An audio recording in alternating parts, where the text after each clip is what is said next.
Hai guys, selamat berjumpa kembali di channel novel populer viral yang keren ini. Sebelum mengikuti kelanjutan kisah Dev atau Chen-Ping yang semakin seru dan mendebarkan ini, mohon bantuan kalian untuk subscribe, like, komen dan share video-video yang ada di channel ini ya. Saat ini admin ingin menghadirkan kembali kisah perintah Kaisar Naga ini dari awal, yang akan admin sajikan 5 episode pada setiap uploadnya. Bagi kawan-kawan para pecinta novel PKN ini yang ingin menyimaknya, selamat menikmati.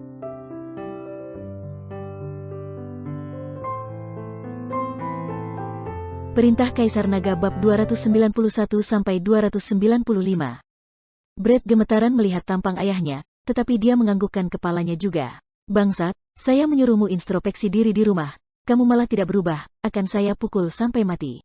Sambil memarahi anaknya dia mengambil sebuah bangku dan menghantamnya ke tubuh Brett, bangkunya juga hancur berantakan. Dev sampai tertegun dibuatnya, dia juga tidak menyangka Willy akan memukul anaknya dengan begitu ganas, hal ini menyebabkan dia merasa serba salah. Suamiku, hentikan, anakmu bisa mati di tanganmu. Tiara mencegah suaminya dengan sekuat tenaga. Tetapi Willy tidak mau mendengar kata-katanya, terus memukul dengan bertubi-tubi kepala dan wajahnya, sampai Brett menangis dan memohon ampun. Tuan Dev, untuk masalah ini saya akan memberimu pertanggungjawaban. Selain itu masalah keluarga Wibowo, saya juga akan mencari jalan untuk mengatasinya. Willy Aston menatap Dev sambil berkata, masalah keluarga Wibowo, akan saya bereskan sendiri, Pak Wali Kota tidak usah khawatir. Dev melirik sekejap ke arah Brett yang sekarat, lalu melanjutkan kata-katanya, untuk putramu, saya tidak akan permasalahkan lagi, hajaran ini agar dia senantiasa ingat. Semula Dev datang dengan emosi membunuh yang menggebu-gebu. Tetapi sekarang melihat tindakan Willy kemarahannya sudah surut sebagian, hal ini boleh dikatakan Brett mempunyai orang tua yang sangat baik. Meninggalkan rumah Willy, Dev kembali lagi ke kediaman Tanaka, Yuki pasti membutuhkan perhatian lebih setelah mengalami masalah ini. Di sisi lain di rumah sakit Surau, pada malam hari Erik sudah mendapat kabar kepala keluarga Wibowo akan datang sendiri ke kota Surau dengan membawa 10 orang jagoan berilmu tinggi. 10 orang ini semuanya berpenampilan kuat, pelipis mereka menonjol menandakan orang-orang yang berilmu tinggi. Melihat putranya yang terbaring di ranjang rumah sakit, air muka Askara Wibowo sangat tidak enak dipandang. Di kota Surau yang kecil ini, ternyata masih ada orang yang berani turun tangan terhadap anaknya. Ayah, akhirnya kamu datang, saya sudah jadi orang cacat, kakiku sudah cacat, tidak bisa sembuh lagi. Melihat kedatangan ayahnya, Erik seketika mengadu sambil menangis. Jangan menangis terus, berlaku tegar jangan memalukan. Askara menatap tajam kepada Erik, kamu bahkan berani menyandera nona keluarga Tanaka. Apakah kamu mengira dirimu sudah tidak ada tandingan di dunia ini? Kelihatannya Askara telah mengetahui seluk-beluk masalah yang terjadi. Erik yang sudah dimarahi ayahnya tidak berani mengatakan apa-apa, sedangkan Askara merasa sakit hati melihat penderitaan putranya, anak satu-satunya kesayangan dia, di hari biasa mana pernah dia menderita seperti ini. Pergilah cari direktur rumah sakit ini. Askara memerintah seorang anak buahnya. Dengan cepat, anak buahnya telah membawa seorang yang berpakaian jas putih dan memakai kacamata. Orang ini adalah direktur rumah sakit. Kamu adalah direktur di rumah sakit ini? Askara bertanya dengan dingin. Tuan Wibowo, saya adalah pemimpin di rumah sakit ini. Direktur rumah sakit itu ketakutan sampai kakinya lemas dan gemetar.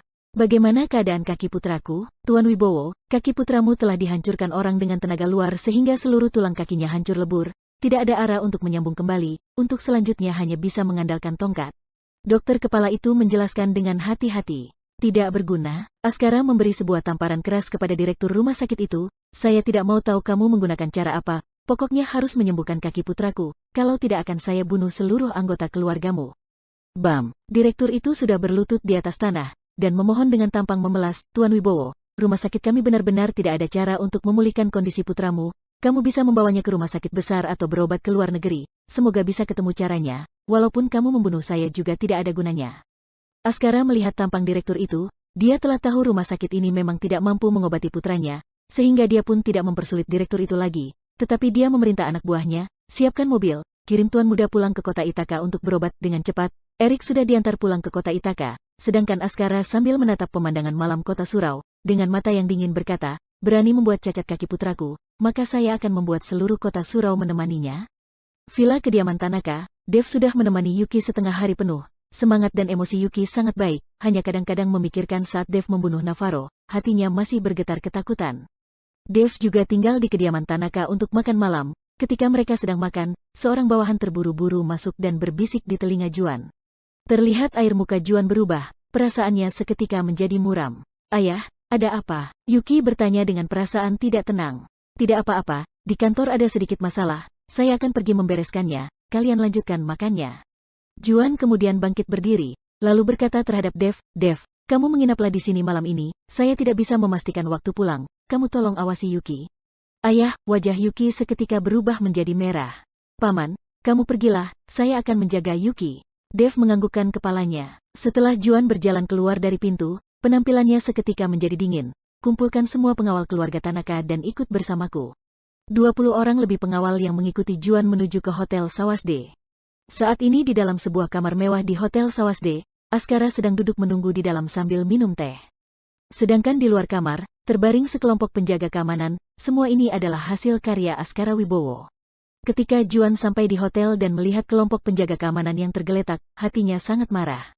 Tuan Askara, Anda jauh-jauh datang adalah tamu kami. Jika ada anak buah saya yang menyalahi Tuan, Anda boleh mengatakannya secara baik-baik, tidak perlu sampai turun tangan. Juan mendorong pintu dan masuk ke dalam kamar, dia berkata sambil menatap Askara dengan wajah dingin. Turun tangan, Askara tertawa dingin, saya tidak membunuh mereka sudah termasuk menghargaimu, kamu tahu kan kaki putraku telah cacat, sekarang serahkan bajingan yang mematahkan kaki putraku maka saya akan mengampuni keluarga Tanaka. Pandangan mata Juan sangat dingin, anakmu telah menyandera putriku, mematahkan sebelah kakinya sudah termasuk ringan, di sini kota Surau bukan kota Ithaka, harap Anda mengerti. Juan sudah bertekad untuk menanggung semua akibat dari peristiwa ini, dia tidak akan membiarkan Dev terlibat di dalamnya, dia sangat jelas dengan kekuatan keluarga Wibowo, jika Dev diincar oleh mereka maka hidup selanjutnya akan menjadi sulit. Hahaha, apa yang hebat dengan kota Surau, jika saya menginginkan kematianmu gampang seperti memencet mati seekor ulat busuk. Askara tertawa terbahak-bahak, tiba-tiba dia bangkit dan berkata, jangan dikira saya tidak tahu siapa yang melakukannya, sekarang saya memberimu kesempatan, jika kamu tidak memanfaatkan kesempatan ini sebaik-baiknya, jangan salahkan saya tidak akan berlaku sungkan lagi. Sudah saya katakan, anakmu telah menyandera putriku, membuat sebelah kakinya cacat sudah termasuk hukuman ringan, jika kamu ingin membalas dendam, boleh langsung mencari saya. Juan Tanaka menggertakkan giginya, dia sudah bertekad untuk mengorbankan diri. Baik, sepasang mata Askara bergerak, jika kamu mencari mati, maka saya akan memenuhi permintaanmu. Baru selesai pembicaraan Askara, 10 orang jagoan yang dibawanya telah menyerbu ke arah Juan.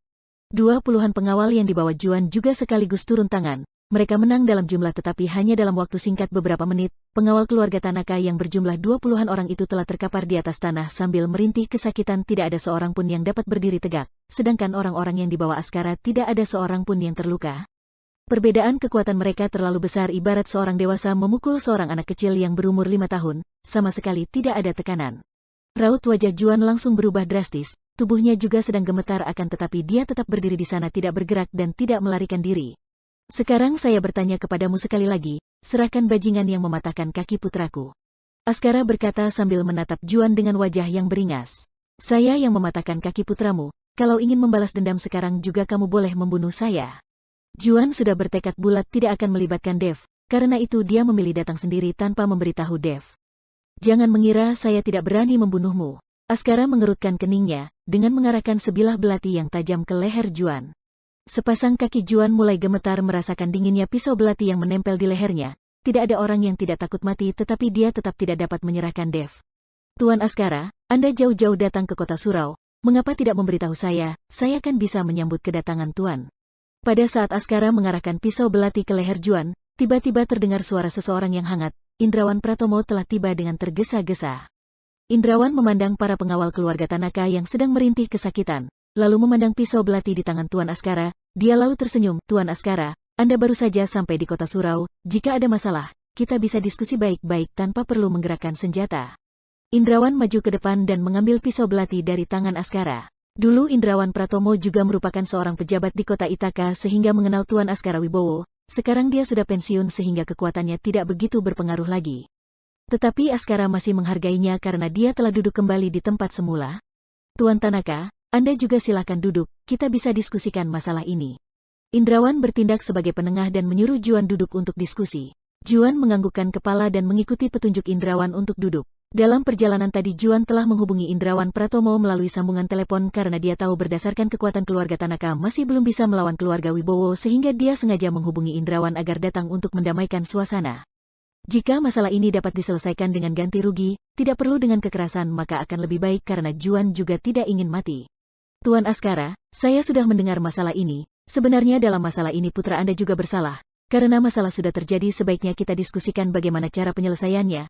Menurut saya bagaimana kalau Tuan Tanaka menyiapkan makanan untuk minta maaf kepada Anda secara terbuka, lalu memberikan uang ganti rugi, dengan jumlah yang Anda tentukan, asalkan dalam batas yang bisa diterima oleh Tuan Tanaka, saya percaya dia tidak akan menolaknya.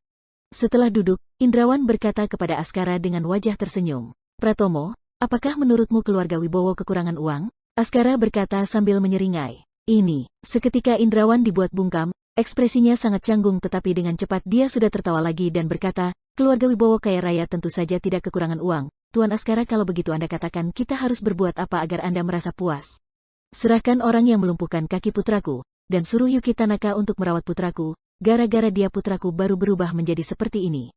Askara menatap Juan dengan dingin dan menyampaikan permintaan yang sangat keterlaluan. Kelihatannya memang sengaja membuat Juan marah. Benar saja, begitu Juan mendengar permintaan Askara dia tiba-tiba memukul meja dan berkata, tidak mungkin, anakmu yang menyandera putriku terlebih dahulu, sekarang kalian ingin putriku pergi menjaganya, jangan bermimpi, kalau kamu berani sekarang juga bunuhlah saya. Kamu kira saya tidak berani membunuhmu? Selesai berkata, seketika 10 jagoan yang dibawanya sudah mengepung Juan. Tuan Askara, harap tenang, memandang muka saya, saya memanggilmu Pratomo, berarti sudah menghargaimu, untuk masalah ini kamu tidak usah turut campur, kamu juga tidak sanggup menyelesaikannya, jangan sampai saya turun tangan juga terhadapmu. Tidak membiarkan Indrawan menyelesaikan perkataannya, Askara sudah berkata dengan dingin. Saat ini, Indrawan merasa sangat canggung, emosinya hampir meledak, tubuhnya gemetar dan mukanya telah berubah menjadi merah, tetapi dia tidak berdaya karena tidak bisa berbuat apa-apa. Dia sekarang sudah pensiun, ibarat yang dikatakan orang pergi jamuan teh menjadi dingin. Sekarang dia sama sekali tidak berpengaruh lagi di kota Ithaka, berdasarkan kekuatan keluarga Wibowo sekarang ini, andai kata dia masih menjabat Askara juga tidak akan memberinya muka jika dia sudah sangat emosi, apalagi situasi saat ini sangat tidak berpihak kepadanya, mana mungkin Askara masih menghargainya. Pada saat Indrawan Pratomo merasa sangat tidak berdaya dan suasana di lokasi sedang genting, tiba-tiba pintu kamar didorong orang sampai terbuka, seorang pria setengah baya berpakaian jas berjalan masuk. Dia adalah orang nomor 1 di kota Surau, Willy Aston. Begitu mendengar kabar Askara Wibowo telah sampai di kota Surau, dengan cepat dia sudah menyusul kemari. Tuan Askara, tempat ini adalah kota Surau, bukan kota Ithaka, kamu sembarangan melukai orang di wilayahku, bukankah tidak menghargaiku? Willy Aston bertanya dengan dingin sambil menatap para pengawal keluarga Tanaka yang tergeletak. Kedatangan Willy Aston menyebabkan Askara merasa terkejut, dia tidak menyangka keluarga Tanaka bisa mengerahkan orang nomor 1 Willy Aston. Walaupun keluarga Tanaka termasuk orang kaya di kota Surau tetapi seharusnya belum cukup kemampuan untuk menggerakkan seorang wali kota. Dia tidak tahu kedatangan Willy Aston bukan karena keluarga Tanaka, melainkan karena Dev. Pak Wali Kota, untuk masalah ini saya harap Anda tidak turut campur, baik-baik kerjakan tugas Anda, kita tidak saling mengganggu. Askara merasa terkejut dengan kedatangan Willy tetapi dia sama sekali tidak takut, seorang wali kota di kota Surau yang kecil ini, dia sama sekali tidak menganggapnya sama sekali. Para pejabat di kota Ithaka yang mengenalnya semuanya mempunyai jabatan yang lebih tinggi dari seorang Willy Aston. Di sini adalah wilayah kekuasaan saya bertanggung jawab untuk melindungi keselamatan warga kota Surau. Kamu melukai orang di sini, saya bisa langsung menyuruh orang menangkapmu. Jika tidak ingin masalah bertambah besar, bawalah orang-orangmu pergi dari sini, dan hal ini akan saya anggap selesai. Willy Aston sangat marah dengan sikap Askara. Hahaha, sungguh lucu, tiba-tiba Askara tertawa, saya hanya duduk-duduk di sini. Kalau sanggup suruh orangmu menangkap saya, sampai waktunya kalau kamu tidak mengantar saya dengan hormat, maka saya Askara akan mengikuti margamu. Askara sama sekali tidak menghargai Willy Aston. Memang semula mereka sudah ada konflik di mana Askara hendak mendirikan kantor cabang di kota Surau tetapi dihalang-halangi oleh Willy sehingga belum berhasil juga sampai saat ini. Hal ini menyebabkan Askara tidak puas, sekarang mana mungkin dia menghargai Willy. Air muka Willy sudah berubah menjadi merah, dia menggertakkan giginya karena marah. Baik-baiklah kamu menjabat sebagai wali kota, berikan kontribusi untuk masyarakat kota Surau, kamu tidak usah ikut campur dalam masalah ini, kalau tidak saya takut jabatanmu akan menjadi taruhannya. Askara bersikap sangat arogan, dia sama sekali tidak memandang keluarga Tanaka dari kota Surau, wali kota Surau Willy Aston dan Indrawan Pratomo, karena dia merasa dirinya cukup layak untuk bersikap arogan. Sekali lagi suasana berubah menjadi tegang, semua orang bungkam, seluruh ruangan penuh hawa nafsu membunuh. Dung-dung-dung, tiba-tiba terdengar suara langkah kaki yang mendekat. Yansen bersama puluhan orang telah masuk ke dalam kamar. Melihat Juan Tanaka dikepung oleh puluhan orang jagoan, mukanya seketika berubah menjadi dingin. Dia membawa puluhan anak buahnya langsung berkonfrontasi dengan jagoan keluarga Wibowo, dan berhasil melindungi Juan di belakang tubuhnya. Juan Tanaka adalah calon ayah mertua dari Dev. Yansen sama sekali tidak berani membiarkan dia terluka. Melihat Yansen datang membawa bala bantuan, Askara sama sekali tidak merasa terkejut. Dia malah tertawa terbahak-bahak, hahaha. Makin lama makin berkesan, bahkan Raja Mafia Kota Surau Yansen Herlambang juga telah hadir di sini. Hari ini hadirin di sini, merupakan kekuatan inti di Kota Surau. Askara, sehebat apapun pendatang tidak akan bisa mengalahkan tuan rumah. Kalau kamu berani membuat keributan di Kota Surau, saya jamin kamu tidak akan bisa pulang dengan selamat. Yansen menatap Askara dengan marah, pandangan matanya sama sekali tidak merasa takut. Setelah minum pil penambah energi, kekuatan Yansen telah bertambah, keberaniannya juga bertambah. Apalagi belakangan ini dia sering mengikuti Dev dan melihat kemampuan Dev yang hebat, dia menjadi semakin berani. Kalau ini terjadi di masa lalu, dia pasti tidak berani berbicara seperti itu kepada kepala keluarga Wibowo. Mereka berdua sama sekali bukan berasal dari tingkatan yang sama.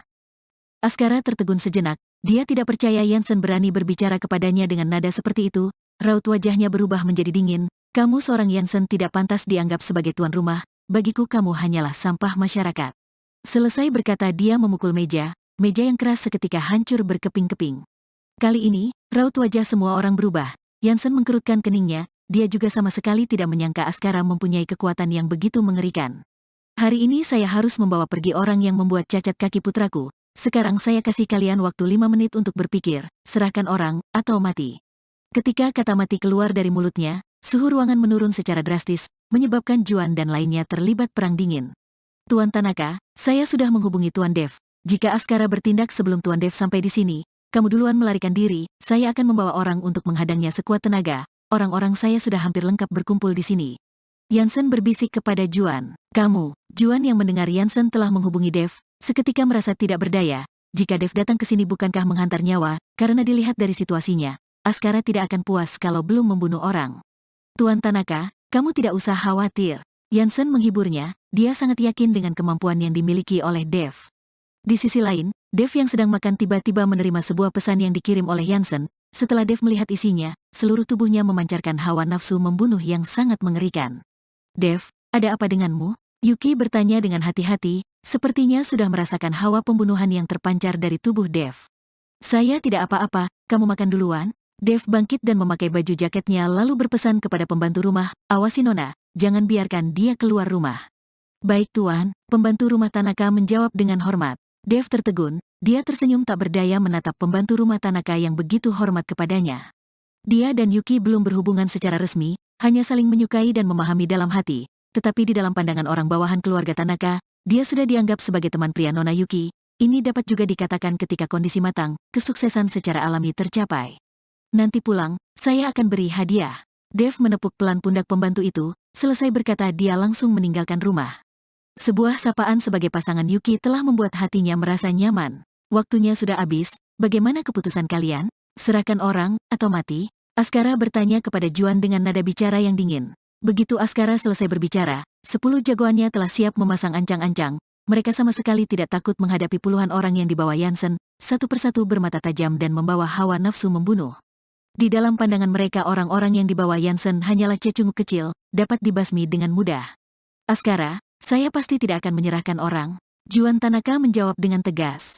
Baiklah, jika tidak mau menyerahkan orang maka pergi matilah. Raut wajah Askara berubah menjadi dingin, turun tangan. 10 orang jagoan yang mendapat perintah seketika berubah menjadi harimau ganas yang baru turun gunung menyerbu ke arah Yansen dan orang-orangnya. Saya yang mematahkan kaki anakmu, kalau berani hadapi saya. Pada saat inilah Dev sudah berjalan masuk. Dev, Juan menunjukkan perasaan sangat cemas melihat kehadiran Dev. Paman, tenanglah, tidak akan terjadi sesuatu pada saya. Dev memandang ke arah Yansen dengan pandangan penuh rasa terima kasih. Dia tidak mengira Juan akan mengorbankan diri sendiri demi melindunginya. Tuan Dev, Tuan Dev. Melihat kedatangan Dev, Willy Aston dan Indrawan Pratomo menyapanya dengan hormat. Pak Aston, Pratomo, terima kasih kalian sudah berkenan membantu. Dev berkata dengan perasaan sangat berterima kasih. Willy Aston dan Indrawan Pratomo menunjukkan perasaan canggung, kami tidak sanggup membantu, mereka sama sekali tidak menghargai kami. Masalah ini biar saya yang bereskan sendiri, waktu sudah larut, Pak Aston, Pratomo, kalian lebih baik pulang untuk beristirahat. Dev berkata sambil tertawa. Perintah